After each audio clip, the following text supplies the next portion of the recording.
बब्बन तांत्रिक एक महान तांत्रिक जिसने बड़े बड़े कांड किए थे और बड़े बड़े काम भी किए थे। अपनी बेवकूफ़ियों से वो कई बार हारा करता था और अपनी समझदारी से बड़े बड़े पिशाचों को, बड़े बड़े प्रेतों को हरा दिया करता था। ऐसा ही है बब्बन तांत्रिक। लेकिन जो किस्सा आज मैं आपको सुनाने वाला हूँ उसने बब्बन तांत्रिक की जिंदगी बदल कर रख दी थी। आखिर क्या हुआ था बब्बन के साथ उस रात?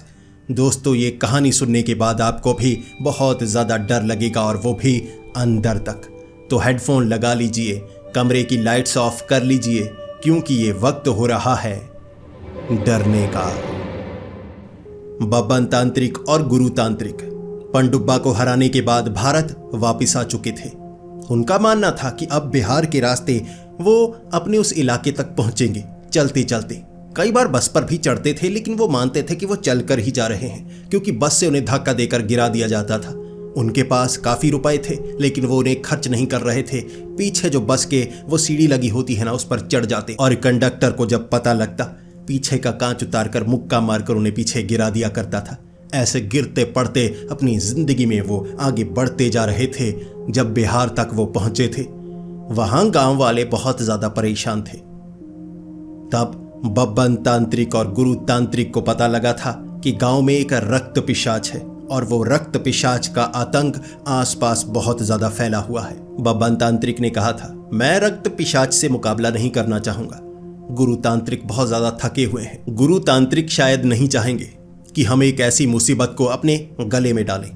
बब्बन ने जैसे ही गुरु तांत्रिक की तरफ देखा, गुरु तांत्रिक ऐसे कर रहे कि करते हैं, क्योंकि कीमत ज्यादा मिल रही थी, उनके पास काफी रुपए थे और गुरु तांत्रिक को लगा और रुपए कमाए जा सकते हैं। जिसके बाद गांव वालों ने उनको कहा कि वो बड़ा सा लकड़ी का घर हमने आपके लिए खाली करवा दिया है, आप वहां पर रह सकते हैं, आप अपने प्लान बना सकते हैं, जो भी आप करना चाहें वहां पर करें, बस रक्त पिशाच से हमें दूर कर दें।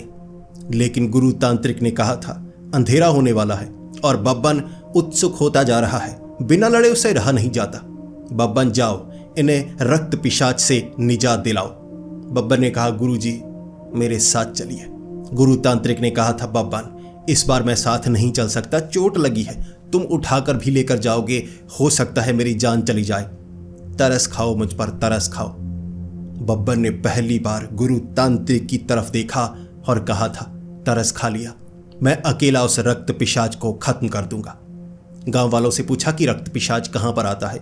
गांव वालों ने कहा कि रक्त पिशाच गांव में घूमता है, जंगली इलाके में जाता है और आगे वाला जो घना जंगल है ना, वहां पर भी रक्त पिशाच जाता है, लेकिन वहां पर भूत प्रेत चुड़ैलें भरी पड़ी हैं, वहां मत जाइए, क्योंकि अगर आप वहां पर गए ना, वहां सिर्फ रक्त पिशाच से मुकाबला नहीं होगा, और भी कई शक्तियों से आपका मुकाबला हो सकता है। बब्बन ने एक बार नीचे की तरफ देखा और सोचा, इतने सबका मुकाबला तो नहीं करना चाहिए, मसाले भी थोड़े कम हैं, बनाने की जरूरत है, तो ऐसा करते हैं यहीं से काम शुरू करते हैं। रक्त पिशाच खून पीने के लिए इस गांव में आता है ना, जब आएगा मैं उसे पकड़ लूंगा। रात का वक्त हो गया, 10 बजे गांव वाले अपने अपने घर में चले गए। वो कह रहे थे कि अब बब्बन तांत्रिक को एडवांस तो दे दिया है, यानी वो रक्त पिशाच को मार डालेगा। गुरु तांत्रिक भी वहां एक पीपल के पेड़ के नीचे बैठे हुए बब्बन को समझा रहे थे, बब्बन अब शुरू कर दो अपना काम। अब गुरु तांत्रिक पेड़ के नीचे सोने वाले थे, घर में नहीं जाने वाले थे। जो बब्बन तांत्रिक था वो गांव में घूमने वाला था। कहां पर आता है रक्त पिशाच, उसका मुकाबला करूंगा, ये बब्बन ने सोचा हुआ था। इसीलिए बब्बन हाथ में बड़ा सा डंडा लेकर, कंधों पर बड़े बड़े झोले टांग कर, जिसमें मसाले ही मसाले थे, पता नहीं क्या क्या था, बब्बन किसी को बताता तक नहीं था। अब गुरु तांत्रिक में हिम्मत भी नहीं थी जानने की कैसे वो सोडियम मेटल का इस्तेमाल किया था। गुरु तांत्रिक डरते थे, इसके झोले में मैं हाथ डालूंगा कहीं धमाके से मैं उड़ ना जाऊं, इसीलिए वो पूछते तक नहीं थे। बब्बन वो झोलों को लेकर आगे बढ़ता जा रहा। गांव में 10 मिनट आगे गया, फिर वो जो हाथ में डंडा था ना, उसे जमीन पर मारने लगा। उसे याद आया चौकीदार कैसे उनके गांव में आया करता था, लोगों को जगाया करता था, चौकीदारी किया करता था। उसे लगा कि डंडा तो मेरे पास भी है, रात को रक्त पिशाच का मुकाबला मैं करने वाला हूं, क्यों ना मैं भी खुद को चौकीदार ही समझूं। डंडा लेकर वो शुरू हो गया। चलते चलते जागते रहो, जागते रहो, ये कहता कहता वो आगे बढ़ता जा रहा था और जैसे जैसे कुछ घरों के आगे गया, जागते रहो करता जा रहा। 2-4 घरों से लोग आए, उसे पकड़ना चाहते थे, पीटना चाहते थे। बब्बन ने कहा, क्या हुआ? मैं तो चौकीदारी कर रहा हूं, रक्त पिशाच यहां आने नहीं दूंगा, पकड़ लूंगा। गांव वालों ने कहा कि अगर हमें ही जागना है तो तुम्हें क्यों रखा है, चुप करके यहां पर चौकीदारी करो। बब्बन इसीलिए सोचने लगा कि हाँ, बात तो सही है। मैं डंडा मार मार कर जागते रहो कहूंगा, ये जागते रहेंगे, सो नहीं पाएंगे और हो सकता है इससे इनकी नींद खराब हो और रक्त पिशाच पकड़ा ना जाए। ऐसे तो गड़बड़ होगी। इन्होंने कीमत दी है, इनका ध्यान रखना होगा। वो गांव वाले जो घरों से बाहर आए थे वो घरों के अंदर चले गए। बब्बन आगे बढ़ता गया, हल्का डंडा मारते हुए, सो जाओ, फिक्र मत करो, मैं यहीं पर हूं। सो जाओ, फिक्र मत करो, मैं यहीं पर हूं। 2-4 गलियों से निकला, कई घरों से लोग निकले, बड़ी बड़ी ईंटें लेकर मारेंगे इसके सर पर। 11:30 का वक्त हो गया था और कोई इस तरह से सो जाओ कह रहा हो तो नींद किसको आएगी। सब बहुत ज्यादा गुस्से में। तब बब्बन को समझाया गया कि डंडा दे दे। बब्बन ने कहा, नहीं, इससे मैं खुद की सुरक्षा करूंगा। गांव वालों ने कहा, तेरी खुद की सुरक्षा तो होगी नहीं, अगर तू बोलता रहा, डंडा मारता रहा तो तेरी असुरक्षा हम कर देंगे। तब मैंने डंडा एक तरफ फेंका और कहा, आपने जो ज्ञान दिया है वो मेरे अंदर तक घर कर गया, इसीलिए अब मैं आवाज नहीं निकालूंगा, चुप करके इंतजार करूंगा। उसके बाद बब्बन सोचने लगा कि अगर मैं अकेले घूमता रहा, हो सकता है रक्त पिशाच पीछे से हमला कर दे। मैं जागते रहो कहता जा रहा था, उससे कोई फायदा तो होता ना। मेरी लोकेशन का सबको पता रहता। चुप रहूंगा तो लोकेशन का किसी को पता भी नहीं लगेगा और हो सकता है कि रक्त पिशाच मुझे नुकसान पहुंचा दे। तो बब्बन को लगा दिमाग लगाना होगा। वो एक घर में गया, रोटियां मांगने लगा। कोई पुरानी रोटियां पड़ी हो, कल की पड़ी हो, कई जगह से रोटियां इकट्ठी कर ली। लोग अच्छे थे, 2-4 लिफाफे भर लिए। बाद में ढूंढने लगा, गांव में कुत्ते तो होंगे, 10 से 15 कुत्ते। एक एक करके वो रोटी खिलाने लगा, सर पर हाथ ऐसे रखकर सहलाने लगा। ये करेंगे मेरी सुरक्षा। 10-15 कुत्तों का झुंड बना लूंगा अपने आसपास। कर्ज दिया है उन्हें, रोटी खिलाकर कर्ज दिया है, वो कर्ज जरूर चुकाएंगे। 15 कुत्तों का झुंड वो अपने साथ लेकर चल रहा है। ऐसे ऐसे रोटी फेंकता, कुत्ते रोटी छलांगे मार मार कर पकड़ते, खाते। काफी रोटियां दे दी और अब बब्बन को लगा था कोई रक्त पिशाच मेरे करीब भी आएगा ना तो नुकसान नहीं होगा। इसके बाद बब्बन आगे गया। आगे एक बाड़ा बना हुआ जहां पर कई भैंसें रखी हुई और एक भैंस के ऊपर बैठे हुए उसने एक आदमी को देखा। उसे देखते ही बब्बन को लगा भैंस के ऊपर कोई आदमी क्यों बैठा होगा, उसके पेट में इस तरह मुंह लगाकर क्या कर रहा होगा। दूध पी रहा होगा, पेट से दूध नहीं निकलता तो ये क्या कर रहा है, हो सकता है ये रक्त पिशाच हो। तभी बब्बन ने पीछे देखकर इशारा किया, अटैक। बस अटैक ही कहा था, कोई कुत्ते ने अटैक नहीं किया क्योंकि वहां पर कोई कुत्ता मौजूद ही नहीं। बब्बन पीछे देखने लगा, कोई कुत्ता नहीं, कहां चले गए। रोटियां खत्म हो गई तो सभी भाग गए। बब्बन को लग रहा वो पीछे पीछे आते रहेंगे, कोई कुत्ता नहीं था। बब्बन पीछे गया। बब्बन को लगा पहले सुरक्षाकर्मी साथ में ले लूं। जैसे ही बब्बन वापस गांव में पहुंचा, वहां उसने देखा कुत्ते सारे इधर उधर लेटे हुए, पेट भर गया था तो सोए हुए। बब्बन ने पत्थर उठाए, उन पर मारे और कहा, उठो उठो, सुरक्षा करो, खाना खिलाया है, कर्ज दिया है, वापिस करो। कुत्ते उठे, भौंकने लगे, अब बब्बन को काटने लगे थे। बब्बन वहां से भागा। बब्बन को लगा इनके पेट भर चुके हैं, ऐसा ना हो जिनका पेट खाली हो मुझे ही खा जाए। इस तरह से काटने को आ रहे। बब्बन बड़ी मुश्किल से भागा था। घरों के ऊपर से उसे चढ़ना आता था। ऐसे चढ़ते चढ़ते वो 2-4 घरों के ऊपर से निकल रहा। नीचे से कुत्तों का झुंड उसके पीछे पीछे। गुस्सा दिला दिया था उसे। लगा दिमाग लगाता हूं, वो बाड़े तक लेकर चलता हूं। घरों के ऊपर से छलांगे लगाते लगाते इस तरह से वो कुत्तों का झुंड सीधा उस रक्त पिशाच को काटेगा। बब्बन ऐसे 2-4 घरों से निकल रहा। एक घर की छत जो काफी कमजोर थी, अब गांव में छतें ऐसी ही होती हैं। अब कौन छलांगे लगाकर एक घर से ऊपर दूसरे घर ऐसे कौन जाता है। बब्बन जा रहा था, एक घर की छत टूट गई, बब्बन नीचे। अब जैसे ही नीचे पहुंचा, घर में रहने वाले देख रहे कि ये क्या रक्त पिशाच आ गया। उन्होंने अंधेरे में ध्यान ही नहीं दिया कि ये बब्बन तांत्रिक है। ईंटें पकड़कर बब्बन तांत्रिक के पीठ पर, सर पर इतनी ईंटें पड़ी, बब्बन बाहर निकलकर, मैं बब्बन तांत्रिक हूं। उन्होंने कहा, बब्बन तांत्रिक है तो आसमान से क्यों गिर रहा है। बब्बन ने कहा, आसमान से नहीं गिरा, मैं छतों के ऊपर से उड़ता उड़ता जा रहा था, लेकिन मेरा पैर फिसला तो छत के ऊपर पैर रख हो गया, जिस कारण मैं नीचे गिर गया। अब वो घर से निकले हुए लोग जो बब्बन की बातों पर यकीन करना तो चाहते थे, लेकिन बब्बन कह रहा मैं उड़ता उड़ता जा रहा था। उन्होंने दूर से ईंटें मारी, भाग जा यहां से। बब्बन भागा, अब बब्बन को लगा कि फायदा तो ऐसे होने वाला नहीं, यानी कुत्ते साथ आने वाले नहीं, गांव वाले साथ आने वाले नहीं, सीधे मुकाबला करता हूं रक्त पिशाच से। बाड़े में पहुंचा, रक्त पिशाच नजर नहीं आ रहा, वो तो खून पीकर जैसे भाग गया होगा। बब्बन परेशान, ये तो परेशानी का सबब बन गया। यहां पर था वो रक्त पिशाच, अब भाग गया, अब मैं क्या करूं। बाड़े में घुमा, उसके बाद आगे गया। आगे जाकर उसने देखा कि एक पेड़ के ऊपर एक आदमी बैठा हुआ। पहले बब्बन को लगा कोई साधारण आदमी भी हो सकता है, गांव से किसी को निकाला गया हो और वो पेड़ों के ऊपर बैठता हो, रात गुजारता हो, रक्त पिशाच से बचता भी हो। बब्बन पास गया, आवाज लगाकर कहने लगा, कौन हो तुम, पेड़ पर क्यों चढ़े हो। बब्बन ने बस इतना कहा था, कौन हो तुम, पेड़ पर चढ़े हो, तो रास्ते में ही बोला जैसे वो छलांग लगाकर दूसरे पेड़ पर उड़ता उड़ता वहां से गायब। बब्बन ऐसे देखता रह गया, ये क्या था। फिर बब्बन सोचने लगा, ये तो रक्त पिशाच ही था, बिल्कुल साफ साफ उड़ता उड़ता चला गया। मसाले मारने का वक्त तक नहीं मिला। कोई बात नहीं, पकड़ूंगा, मसाले मारूंगा, फिर इसे सबक सिखाऊंगा। जिस तरफ वो भागा था, बब्बन उसके पीछे पीछे, थोड़े पेड़ों से आगे, गांव से थोड़ा आगे। वहां चारों तरफ पेड़ लगे हुए खाली सी जगह थी, बीच में सूखा हुआ कुआं जिसे तोड़ा गया था, ऊपर से ढका भी गया था, लेकिन देखने में साफ था किसी समय ये कुआं रहा होगा, इसका इस्तेमाल किया जाता होगा। जैसे ही बब्बन पास में खड़ा देखने लगा, कुएं में तो नहीं छिप गया रक्त पिशाच। ऐसे जो पिशाच वगैरह होते हैं ना, बड़े दिमाग वाले होते हैं, कुएं में ना छिप गया हो। बब्बन ऐसे पीठ निकाल कर, गर्दन आगे करके वो कुएं के अंदर झांकने लगा, तभी पीठ में उसे दर्द महसूस हुआ, जैसे कुछ चुभ गया हो। बब्बन ने पीछे मुड़कर देखा, वो रक्त पिशाच उड़ता उड़ता दूसरे पेड़ पर चला गया। पीठ पर दांत गड़ा कर गया था, खून चूसने की कोशिश की होगी इतनी जल्दी।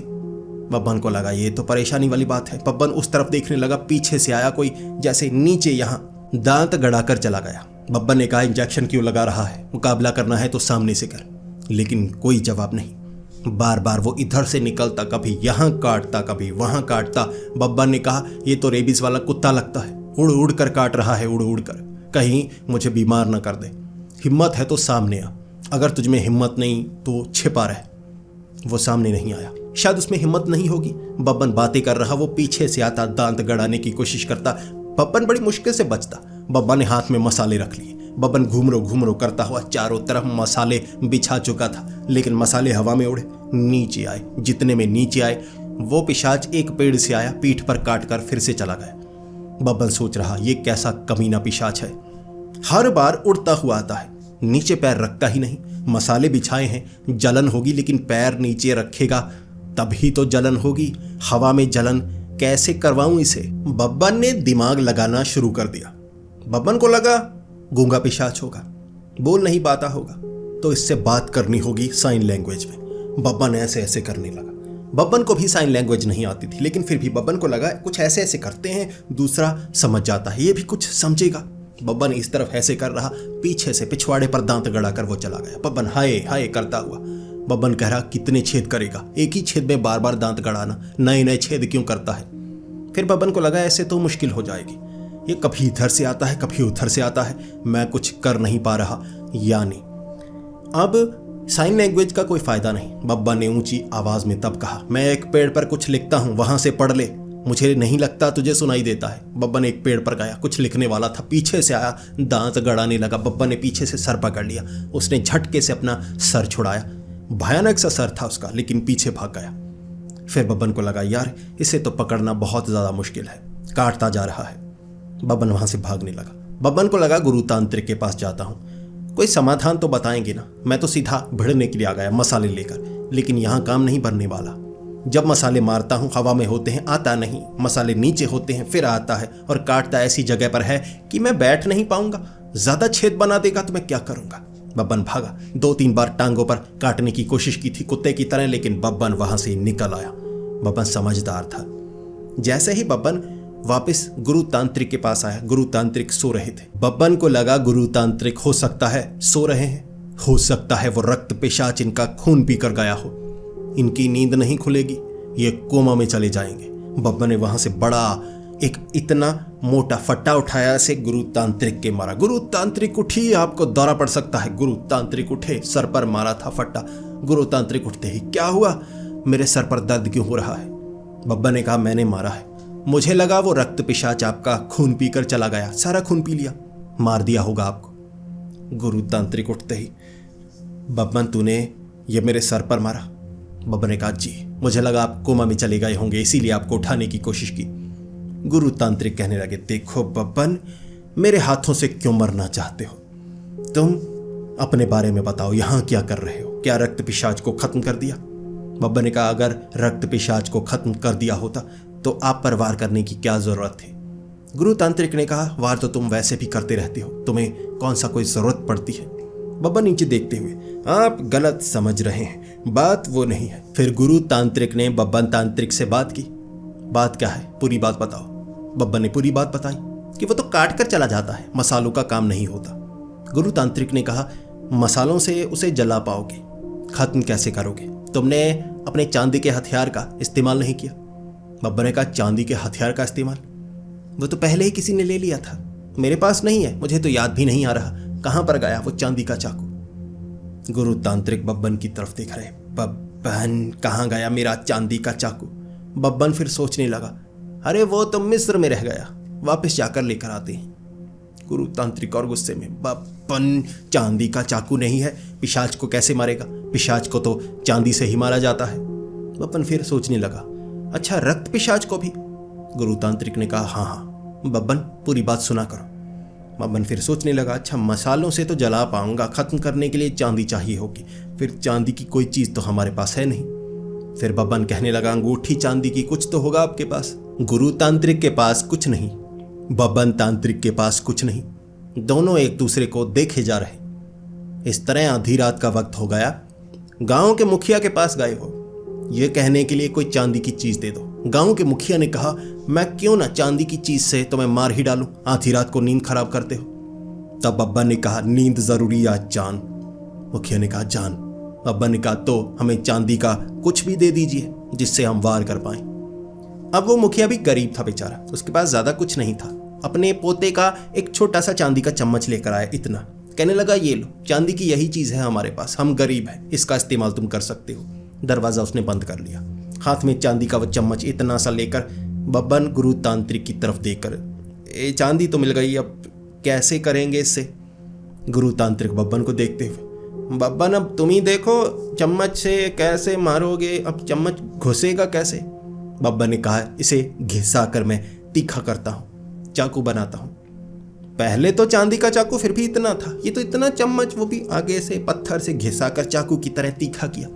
ऐसे पकड़कर बब्बन जा रहा, आ रक्त पिशाचा, अब मैं बताता हूं। बब्बन ऐसे लेकर जा रहा, कई जगह लेकर गया। घने जंगल में जब वो ढूंढ रहा रक्त पिशाच को, रक्त पिशाच आ गया। डरता नहीं था, लेकिन छिप छिप कर मारता था। यहां से आया, वहां से आया, बब्बन वो चम्मच लेकर ऐसे ऐसे मार दूंगा, कोई असर नहीं।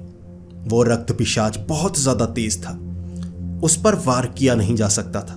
बब्बन ने एक बार उसको बाजू से पकड़ लिया, चम्मच घुसाने की कोशिश कर रहा, इतना तीखा था ही नहीं, उसकी रफ्तार तेज। उसने हाथ पकड़ा, चम्मच ऐसे मोड़ दिया। फिर बब्बन को लगा, ये तो मुश्किल है, चम्मच से उसे मारा नहीं जा सकता।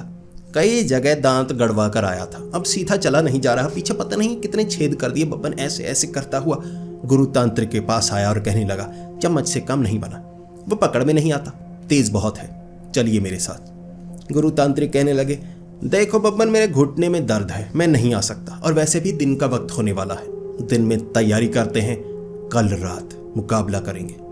सुबह सुबह गांव वाले वहां इकट्ठा, वो पेड़ के नीचे दोनों से पूछ रहे, रक्त पिशाच का कुछ हुआ? बब्बन ने कहा, इतना आसान है, इतना आसान होता तो तुम ही कर लेते। मुश्किल है, बहुत ज्यादा मुश्किल है, आज मुकाबला करना होगा और मेरे पास एक तरीका है। एक तो वो काटता बहुत है, मुझे कवच चाहिए, प्राचीन जमाने का जैसे कवच होता था। आपके पास कवच तो होगा, आप पुराने ज़माने में जैसे गांव में रहते हैं ऐसे ही गांव में कवच बना करते थे। गांव वाले कहने लगे, हम कवच नहीं पहनते, यहाँ कौन से युद्ध होते हैं तलवारों से, कवच क्यों पहनेंगे? बब्बा ने कहा, तो कवच बना कर दीजिए। गांव वालों ने कहा, ठीक है। गांव वालों ने बड़े बड़े कटोरे, ऐसे पीछे प्लेट, पिछवाड़े पर ऐसे लगाए प्लेट वगैरह, जो ग्लास थे छेद करके ऐसे ग्लास चढ़ा दिए बब्बन के, पूरा स्टील का बना हुआ। रात के वक्त बब्बन ऐसे, बब्बन बिल्कुल खुश, अब देखता हूँ कहाँ पर काटता है। शरीर का कोई अंग उसे मिलेगा नहीं काटने के लिए। दोबारा पहुंचा जंगल में, उसी इलाके में। अब वो रक्त पिशाच उड़ता हुआ एक तरफ से आया। जैसे पीछे उसने दांत गड़ाने की कोशिश की होगी। बब्बन ने ऊपर ना कपड़े लपेटे हुए, बीच में ये प्लेट वगैरह टेढ़ी की हुई। टन टन की 2 आवाजें आई। वो दूसरी तरफ फिर से आया, टन टन की 2 आवाजें दूसरी तरफ। 2-4 बार उसने कोशिश की, दांत गड़ नहीं रहे भाई। स्टील में उसके दांत गड़ते नहीं, टंग टंग पीछे से करके जाता। बब्बन ने एक बार सर पकड़ा उसका, उसके बाद 2-4 चमाटे मारी, वो भाग गया। फिर से आया, चमाटे मारी। अब बब्बन को पता था, बब्बन पहचान गया। जब आता है ना, यहां से आता है, यानी जब भी आवाज हो यहां हाथ करना है, पकड़ लेना है उसे। 2-3 बार पकड़ा, चमाटे मारकर भगाया। एक बार मसाला मुंह में डाला, वो चीखता हुआ गया। पहली बार उसके मुंह से आवाज निकली थी, कमीने कौन है तू। बब्बन ने जवाब दिया था, बब्बन तांत्रिक, महान बब्बन तांत्रिक, अब तेरा वक्त नजदीक आ गया है। उसने कहा, मैंने तो घड़ी पहनी नहीं, मेरा वक्त नजदीक कैसे आया। बब्बन ने कहा, मुझसे दिमाग मत लगा, ये मेरे तरीके हैं जो तू अपना रहा है। उसने कहा, ये तेरे कैसे हुए, ये तो मेरे भी थे। बब्बन बहस कर रहा। जैसी बहस बब्बन किया करता था वैसी बहस वो भी किया करता था। दोनों की बहस बराबर हो गई। वो सामने खड़ा होकर कहने लगा, ये कैसे कवच पहन कर आया है, मेरे दांत घुस नहीं रहे। बब्बन ने कहा, आजा, अभी बताता हूं, तेरे दांत तोड़ दूंगा, कहीं नहीं घुसेंगे। कहां कहां घुसाता रहता है, शर्म तो किया कर। सामने से वो पिशाच कहने लगा, क्यों करूं शर्म, जब इंसान शर्म नहीं करते तो मैं शर्म क्यों करूं। फिर वो पिशाच गुस्से में सामने खड़ा होकर कह रहा, लेकिन तेरा नाम बहुत सुना है बब्बन तांत्रिक, तूने मेरे अपनों को भी नुकसान पहुंचाया है, बहुत ज्यादा। मैं बदला तुझसे खास तौर पर लूंगा, आजा मेरे पीछे। वो पीछे पीछे भागने लगा। बब्बन ने 1-2 बार चम्मच मारने की कोशिश की, चम्मच तीखा नहीं था। पीछे घुसाने की कोशिश की, घुसा नहीं। वो पकड़ कर उसने चम्मच घुमाकर मारा, कहीं फेंक दिया। फिर भागा आगे की तरफ, घने जंगल की तरफ। बब्बन रुका। बब्बन को पता था कि भूत प्रेत पिशाच चुड़ैलें बहुत सारी हैं, आगे जाने का फायदा नहीं। एक जगह खड़े होकर वो कहने लगा, हिम्मत है तो आ, नाम सुना है तेरा, अब अपनी शक्ति दिखा। बब्बन ने ऐसे कहा, रुक। बब्बन पीछे भागने लगा। वो कहने लगा, कमीने कहाँ भाग रहा है। बब्बन ने कहा, यही तो मेरी शक्ति है, जब मुझे लगता है गड़बड़ है तो मैं वहां से निकल लेता हूं। बब्बन वापस गुरु तांत्रिक के पास। अब बब्बन गुरु तांत्रिक को बताने लगा कि ये सब हुआ। गुरु तांत्रिक कह रहे, चम्मच घुसाने की कोशिश करनी थी ज्यादा जोर से। बब्बन ने कहा, की तो, लेकिन ग्लास ऐसे फंस रहा था तो मैं कर नहीं पाया। चम्मच उसने पता नहीं कहाँ फेंक दिया, जंगल में ढूंढ भी नहीं पाएंगे। गुरु तांत्रिक ने कहा, फिर तो गड़बड़ हो गई, अब और चांदी हमें मिलेगी नहीं, रात बहुत अंधेरी है, क्या करें। बब्बन ने कहा, चलिए मेरे साथ मुकाबला करते हैं, हम 2 मिलकर 11 हो जाते हैं, आपको पता है ना। गुरु तांत्रिक ने कहा, 11 तो हो जाएंगे, लेकिन मैं टूटा फूटा हूं। तुम मान लो कि हम 11 नहीं, 1 और 1 हम 1.5 होने वाले हैं, मैं आधे से ज्यादा काम नहीं कर पाऊंगा। बब्बन ने कहा, चलिए 1.5 ही काफी है। गुरु तांत्रिक बात टालना चाहते थे, बब्बन नहीं मान रहा था। बब्बन कह रहा, चलिए मेरे साथ। बब्बन उठाकर भी ले जा सकता था। जब गुरु तांत्रिक को लगा बब्बन पैरों को हाथ लगा रहा है, गुरु तांत्रिक ने कहा, मैं खुद चलता हूं, बब्बन उठाना मत, तुम कंधे पर उठाते हो, भागते ऐसे हो, मेरे पेट में जैसे तेजाब बनने लगता है। बब्बन ने तब कहा था, चलिए फिर, इज्जत से चलिए। दोनों इज्जत से चले थे। दोनों को पता नहीं था जिस जंगल में वो जा रहे हैं वो कोई साधारण जंगल नहीं है, भयानक शक्तियों वाला जंगल है वो। जैसे ही वो घने जंगल में पहुंचे, सामने वहीं पर रक्त पिशाच इंतजार कर रहा। जानता था कि बब्बन चाहे वापस भाग जाता है, लेकिन फिर से आता है मुकाबला करने के लिए। कई शक्तियों को उसने खत्म किया था। पनडुब्बा उस रक्त पिशाच का दोस्त था। उसने कहा, मेरे दोस्त को मारा है, इसी के साथ बहुत जान पहचान वालों को मारा है। बब्बन आजा, आजा कर मुकाबला। बब्बन गुरु तांत्रिक पीछे, रक्त पिशाच के बिल्कुल पीछे मसाले लिए। अब गुरु तांत्रिक और बब्बन तांत्रिक वो रक्त पिशाच के पीछे, दोनों हाथ में मसाला लिए, ये सोचकर भाग रहे थे कि उसे जला डालेंगे। लेकिन दोनों को यह पता नहीं था कि चांदी से उसे मारा जा सकता है, सिर्फ जलाने से काम नहीं बनेगा। गुरु तांत्रिक ने बब्बन को कहा था, एक और तरीका, पिशाचों को खत्म करने का एक और तरीका। पिशाच धूप की रोशनी में जलते हैं, अगर इसे हम पकड़ पाएं, किसी तरह जकड़ पाएं, दिन की रोशनी तक इंतजार करवाएं, ये अंधेरे में वार करता है, दिन में बाहर नहीं निकलता। धूप में ये जलेगा और वो जो जलन होगी इसे खत्म कर देगी। धूप में जिंदा नहीं रह सकती है। बब्बा ने कहा था, ठीक है, मैं ऐसे घुट्टे में ऐसे जकड़ लूंगा, मैं ये कर लूंगा, वो कर लूंगा। गुरु तांत्रिक, बब्बन तांत्रिक उसके पीछे पीछे।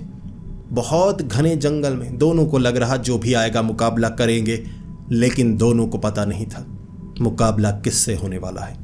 रक्त पिशाच एक जगह खड़ा हो गया, पेड़ बहुत दूर, मैदान बना हुआ, बब्बन तांत्रिक सामने, गुरु तांत्रिक सामने। वो रक्त पिशाच कह रहा, अब करो मुकाबला, अब कोई रास्ता नहीं है, कोई रास्ता नहीं। अब उस रक्त पिशाच के पीछे एक बड़ा सा घर बना हुआ, 3 मंजिला वो घर, लकड़ी का घर, और ऊपर जैसे शैतानी चेहरा बना हुआ। ये भूतिया जंगल का वो घर था जहां कहते हैं किसी जमाने में बहुत शक्तियां बाहर निकली थी। गांव वालों ने बताया था। बब्बन तांत्रिक, गुरु तांत्रिक वहां खड़े होकर, हमारा कोई कुछ नहीं बिगाड़ सकता। उस रक्त पिशाच ने कहा, बिगड़ेगा तो सबका बिगड़ेगा। अब यहां पर देखो क्या बनता है। चारों तरफ से काले कपड़ों में पिशाच निकल कर आए। साधारण पिशाच, बड़ी बड़ी 4 चुड़ैलें, कई प्रेत हवा में उड़ रहे। वहां पर कई छलावे रूप बदलते हुए सांप बनते, बिल्ली बनते, भीड़ चारों तरफ। बब्बन तांत्रिक, गुरु तांत्रिक एक दूसरे की तरफ देखकर, कितनी संख्या है। और रक्त पिशाच ने कहा, भागना मत, पीछे भी वही हैं। उन्होंने पीछे मुड़कर देखा, पीछे भीड़ लगी हुई। भागने का मौका देना नहीं चाहते थे। उन्होंने फंसाया था बब्बन तांत्रिक और गुरु तांत्रिक को, ताकि यहां घेर कर उन्हें मारा जा सके। इतनी ज्यादा शक्तियों का इस्तेमाल कभी बब्बन तांत्रिक और गुरु तांत्रिक के सामने नहीं हुआ था। ऐसा लग रहा था दोनों निहत्थे हों। किस किस शक्ति से मुकाबला करेंगे। मसाले तो कम थे, थोड़े मसाले मारे, खुद को बचाया। अब उन्हें जलाया, पीछे किया, घर के पास पहुंचकर घर के अंदर दरवाज़ा बंद करके वो पूरी की पूरी भीड़ बाहर। हम चाहते हैं तुम्हें इस घर के अंदर जलाकर मारा जाए, यही हम चाहते थे। वैसा उन्होंने किया, लेकिन बचने का और कोई रास्ता भी नहीं था। बाहर वैसे मार देते तो वो घर के अंदर चले गए। अब इसके बाद वो जो प्रेत पिशाच सब मशाले लिए, आग लिए, फेंक रहे लकड़ी का घर जलाने के लिए। यहाँ प्रथा थी नरबली की, जलाकर मारना। उनके साथ वही होने वाला था। ये कोई इंसान नहीं थे, ये शक्तियाँ मिलकर ये करना चाहते। बाहर 100 से ज़्यादा वो सब थे, मसालों से ख़त्म किए नहीं जा सकते थे। गुरु तांत्रिक बब्बन की तरफ देखकर, बब्बन अब ये हमारा आखिरी दिन है, यहाँ से तो हम नहीं बच सकते, किसी को बुला नहीं सकते, मसाले कम हैं, क्या करेंगे। बब्बन इधर उधर झांकने लगा, अंदर कोई खास चीज़ मिल जाए, क्योंकि उसे तो आग लग चुकी थी घर को। तो एक लकड़ी की तलवार मिली। बब्बन लकड़ी की तलवार को पकड़े हुए, इससे कुछ होगा। गुरु तांत्रिक ने कहा, इसे अपने पेट में मारो और मर जाओ, दर्द कम होगा। बब्बन ने कहा, नहीं, ऐसे तो दर्द ज़्यादा ही होगा। अब वो मारे तो इज्जत से मरेंगे, खुद मरे तो ऐसा लगेगा आत्महत्या की डर कर। गुरु तांत्रिक ने कहा, मौत तो मौत होती है, अब आने वाली है, नज़र आ रही है। घर धू धू करके जलने लगा। जो मिट्टी थी ना नीचे, फर्श नहीं मिट्टी थी, नरम मिट्टी। बब्बन ने कहा, नीचे खोदिए, घर जल रहा है, हम नीचे से निकलेंगे। गुरु तांत्रिक ने कहा, निकलेंगे कहाँ, वो पकड़ लेंगे। उन्होंने थोड़ा सा खोदा, बेसमेंट, नीचे बेसमेंट थी, एक सुरंग। जैसे ही बेसमेंट तक पहुंचे, थोड़ा खोदकर वहां से सुरंग आगे निकलने वाली। दरवाजे के अंदर वो रक्त पिशाच नीचे को सर करके, इधर से आ जाओ, जलकर नहीं मरना तो हमारे हाथों मरो। और कोई रास्ता नहीं है, सच में कोई रास्ता नहीं था। यह बब्बन तांत्रिक और गुरु तांत्रिक के अंत का दिन था। वहां बब्बन तांत्रिक और गुरु तांत्रिक एक दूसरे को देखकर सोचे जा रहे क्या किया जा सकता है। वहां बहुत सारा सामान था, काम की एक भी चीज़ नहीं जिसका इस्तेमाल किया जा सके। पुराना तेल, एक जगह फेविकॉल पड़ा था। बब्बन ने फेविकॉल को देखकर कहा कि एक तरीका मुझे नज़र आया है। गुरु तांत्रिक ने कहा, जो करना है कर लो, अब मरने से पहले जो ख्वाहिश है वो पूरी करो। बब्बन ने ऐसे जो फेविकॉल था ना, वो लकड़ी की तलवार पर लगाया, झोले से मसाले निकाले, नीचे बिछाकर ऐसे तलवार को मसाले लगा दिए। बब्बन ने कहा, इससे कुछ हो सकता है। गुरु तांत्रिक ने कहा, इससे क्या होगा, इसे अपने पेट में घुसा डालो। बब्बन कहने लगा, आप पेट में घुसाने पर अड़े हुए हो, उनके पेट में घुसाते हैं। गुरुतांत्रिक ने कहा, कितनों को मारोगे, कितनों को मारोगे? क्या सबको खत्म किया जा सकता है? बब्बन ने कहा, जी कोशिश करते हैं। वहाँ एक लकड़ी के ऊपर भी उन्होंने फेविकॉल लगाकर ऐसे कर लिया, एक लकड़ी की तलवार मसाले वाली, एक वैसे लकड़ी जिस पर मसाले लगे हुए। तो दोनों बाहर निकले और मारने लगे। बब्बन का तरीका काम कर रहा था, कभी किसी के पेट में मारता, जलाता, तो कभी किसी के पेट में। लेकिन वो जो रक्त पिशाच था उसे मारा नहीं जा सकता था। उसको मारते जलाते वो पीछे होता, बाकी जो पिशाच थे वो तो घुमरो करके, जो गुरु तांत्रिक ने मसाला फैलाया ना, वो वहीं पर धू धू करके जलने लगे। भूत प्रेत और चुड़ैलें, उनका तो अंत हुआ। पिशाच जिनका शरीर होता है उनका अंत नहीं हो रहा, वो लड़ रहे। बब्बन का घुटना टूट गया जब एक पिशाच ने टांग को मरोड़ दिया। बब्बन की एक टांग टूट चुकी थी, गुरु तांत्रिक का कंधा उतर चुका था। लड़ते लड़ते पूरी रात युद्ध चला था। लेट लेट कर लड़ रहे क्योंकि टांगे नहीं काम कर रही। बब्बन की एक टांग तो टूट चुकी थी, दूसरी पर जख्म ही जख्म थे, कट चुकी थी बब्बन की वो टांग, लेकिन फिर भी वो लड़ते रहे थे। भले ही पिशाच हों या रक्त पिशाच, जख्मी तो होते हैं। वो बब्बन और गुरु तांत्रिक को मारना चाहते थे, गुरु तांत्रिक और बब्बन तांत्रिक उन्हें मारना चाहते थे। एक एक करके इतना जख्मी किया कि कुछ हिलने की हालत में नहीं। रक्त पिशाच आखिरी था जिसकी गर्दन में वो तलवार घुसाकर उसे वहीं पर फंसा कर रखा था। भूत प्रेत चुड़ैलें जो पहले भस्म हो चुकी थी, दिन की रोशनी में पिशाचों के शरीर जलने लगे। भागने का मौका तक नहीं मिला। 100 से ज्यादा थी ये शक्तियां, लेकिन फिर भी बब्बन तांत्रिक और गुरु तांत्रिक ने उन सब का अंत किया था। सुबह होते ही वहां से गांव तक पहुंचने में उन्हें बहुत समय लगा था। टूटा हुआ घुटना, टूटी हुई टांग, उतरा हुआ कंधा, दोनों पकड़ पकड़ कर वो गांव तक पहुंचे और तब उनका इलाज हुआ था। काफी लंबा समय लगने वाला था। शरीर बिखर चुका था, टूट चुका था और कहते हैं लगभग 4 महीने दोनों अस्पताल रहे थे। कोई काम नहीं कर पाए थे। सरकारी अस्पताल था, इलाज तो फ्री में हो गया, लेकिन कोई काम कर नहीं पा रहे थे। और 4 महीने बाद दोनों ने ये निर्णय लिया था कि अब इतनी बड़ी मुसीबतें कभी अपने हाथ में नहीं लेंगे। बेवकूफ़ी से मुकाबला नहीं किया जा सकता।